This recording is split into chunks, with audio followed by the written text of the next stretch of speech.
இந்தியாவின் number 1 masala brand ஆச்சி மசாலா வழங்கும் மணிச் செய்திகள்.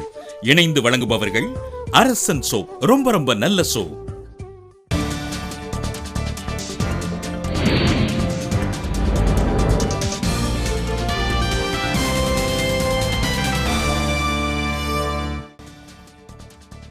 கோவை, ஈரோடு, திருப்பூர், நீலகிரி மாவட்ட வேட்பாளர்களை ஆதரித்து கோவையில் இன்று அன்புமணி ராமதாஸ் பரப்புரை. டெல்லி போக்குவரத்து நெரிசலை குறைத்த கெஜ்ரிவாலை ஹரியானா முதலமைச்சர் பாராட்டியதால் பாஜகவினர் அதிர்ச்சி.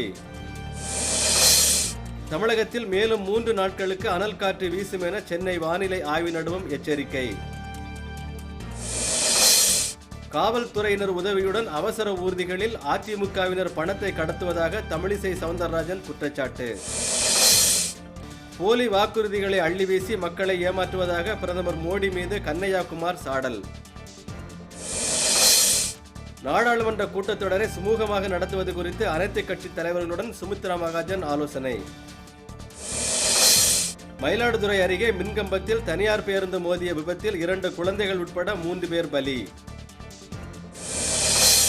விக்கிரவாண்டி தொகுதி பாமக வேட்பாளர் அன்புமணி வீடு வீடாக சென்று வாக்கு சேகரிப்பு. தென்கொரியாவுடனான போர் ஒத்திகையை அமெரிக்கா கைவிட்டால் அணு ஆயுத ஆய்வை நிறுத்த தயார் என வடகொரியா அறிவிப்பு. ஐபிஎல் மட்டைப்பந்து போட்டி. ராஜ்கோட்டில் இன்று நடைபெறும் ஆட்டத்தில் குஜராத், பெங்களூரு அணிகள் மோதல். இந்தியாவின் நம்பர் 1 மசாலா பிராண்ட் ஆச்சி மசாலா வழங்கிய மணிச் செய்திகள். இணைந்து வழங்கியவர்கள் அரசன் சோப். ரொம்ப ரொம்ப நல்ல சோப்.